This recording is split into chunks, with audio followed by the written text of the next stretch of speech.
debate fue la Gracias, cuarta presidente. intervención en el Pleno. Pueblo En estos ecuatoriano, momentos interviene la bueno, es un asambleísta debate importantísimo, Paola Cabezas. y sobre todo por Escuchemos ustedes. parte de su intervención. Cuando nadie le apostaba a la industria audiovisual, cuando no existía ley, ustedes le apostaron. Indiscutiblemente merecen un aplauso porque aún sin estos beneficios que esta ley les va a brindar ahora, apostaron. Han sido gente creativa, visionaria. El mundo nos ve a través de ustedes. Y me siento identificada porque también indirectamente un conglomerado humano al que yo represento o que estoy muy ligada, que son los locutores comerciales, quienes les ponen las voces a los documentales, quienes también le ponen las voces a los comerciales de televisión, ellos también se benefician indirectamente de esto. Así que a través de la ALEC, que es la Asociación de Locutores Comerciales, también les mandan un abrazo a ustedes y les agradecen por haber puesto el hombro en esta ley y que cuenten con esta asamblea para seguir soñando en grande. Este país tiene grandes creativos, guionistas, y es indiscutible que teníamos que como Asamblea Nacional dar este espacio para que la creatividad sea también un mecanismo de supervivencia, de vivir del trabajo que ustedes realizan. Pero es indiscutible también que hay que poner en contexto cómo nace esta ley. Y hay una voluntad. Yo creo que también es importante reconocer la voluntad del Ejecutivo y del Legislativo en construir estas mesas de diálogo para sacar lo mejor de esta ley y que hoy justamente podamos ponerla de manifiesto ante el país. Justamente en agosto la Asamblea Nacional dio apertura para que se desarrollen estas mesas técnicas y que podamos construir una ley que vaya acorde con los nuevos tiempos. Nuestra bancada tuvo su representación allí y es el resultado de esta ley. Pero debemos tener cuidado también el hecho que el texto del anteproyecto y luego proyecto de ley haya tenido consensos no nos debe distraer de las atribuciones que tenemos las y los asambleístas de modificar, eliminar dentro del tratamiento de las normas los aspectos que no se consideren pertinentes y que perjudiquen a los ecuatorianos. Esa es la esencia de la ética y la política a la hora de legislar. Yo creo que es importante que también ustedes que nos han venido a acompañar en esta sesión conozcan que por ahí hubo algunos que quisieron pasarse de sabidos y querer incorporar artículos que no tenían nada que ver con esta ley. Y en esa línea, en el desarrollo del primer debate de esta propuesta de ley, nuestra bancada se mantuvo firme y logró que se elimine el artículo 17 que pretendía entregar una exoneración exagerada del impuesto a la renta justamente para los importadores de gas. En realidad no es una norma descabellada como tal, pero se necesita mayor análisis y profundidad. Se necesita informes técnicos, saber cuál es el impacto económico que puede tener esta ley y justamente al no tener un vínculo con la ley, esto tenía que irse a la ley de hidrocarburos y decidimos justamente como bancada que este artículo salga de la ley. Pero me resulta por lo menos insólito, colegas asambleístas, que en el informe no vinculante, en la página 38, conste la solicitud del asambleísta Cristian Yucaya, de las filas de Pachacutic, quien pide la modificación sobre la regulación respecto a los fondos complementarios cerrados que pasen a ser regulados por entes privados en lugar del BIES. Así como lo escuchan. Sin embargo, por no guardar relación alguna con el objeto de la ley, esta propuesta no fue incorporada. Bien por la comisión, que tuvo ahí la capacidad de olfatear esta zapada que quería incorporar el señor Cristian Yucaya. Pero me pregunto, ¿para quién legisla este asambleísta? ¿Qué intereses tiene? ¿Cómo se entiende que un legislador dice representar a los sectores populares y le pretendía meter una puñalada al BIES?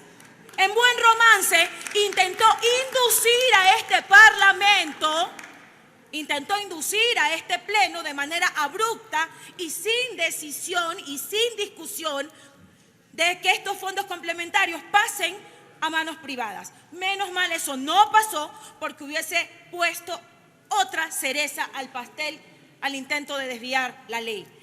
Pero sí es preocupante que aspectos tan importantes puedan entrar en vigencia por las tranqueras y sin debate. Es decir, tenemos que estar atentos ante estas maniobras politiqueras que vayan a saber qué intereses persiguen. Pero eso no es todo, compañeros. Me sigue asombrando los alcances del colega Yucaya. Y esto sí debemos rechazar, compañeros, pues logra introducir sin debate y entre gallos y medianoche una disposición transitoria novena y disposición transitoria décima en la que solicita en el plazo de 180 días a partir de la publicación de la ley en el registro oficial que el Consejo de la Judicatura designara nuevos notarios en el país seleccionados por medio de un concurso público de merecimientos oposición destituyendo a los actuales. Me pregunto yo, ¿qué tiene que ver eso con el objeto de la ley? ¿Qué tiene que ver esto con implementar transformación digital y audiovisual en el país? A todas luces, rompe con el principio de unidad de materia que está especificado en el artículo 140 de la Constitución de la República, al igual que se contrapone al artículo 56 de la Ley Orgánica de la Función Legislativa, vicio del cual adolecía esta ley en marzo. Acuérdense, compañeros, que esta ley la negamos en marzo porque había muchos elementos de inconstitucionalidad y el señor Yucaya estaba buscando que la ley vuelva a cometer ese tipo de ilegalidades. Pues ahora quería volver a lo mismo. Pero, ¿saben? Yo no creo en casualidades. Hay que ser suspicaces con estas intenciones del asambleísta. Él debe responder ante el Pleno cuál es su pretensión de terminar con los periodos de los notarios, crear vacantes y ejecutar un nuevo concurso. Esta propuesta viola normas constitucionales y legales.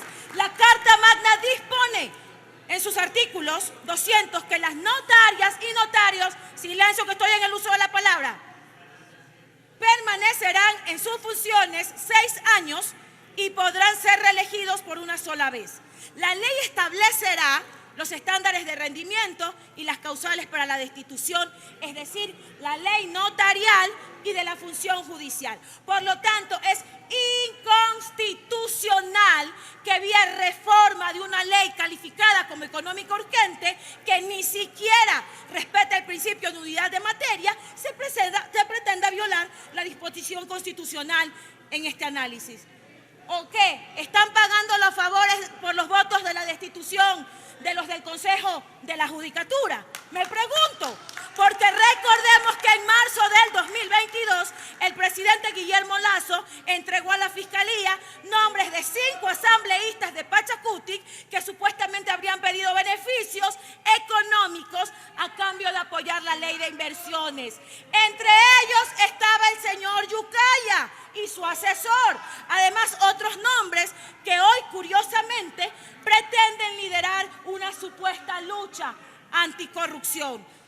Ya no recuerdan que el primer mandatario gritaba furibundo en una entrevista que eran asambleístas ladrones y corruptos cuando le archivaron la ley. ¿Se olvidaron? ¿Qué?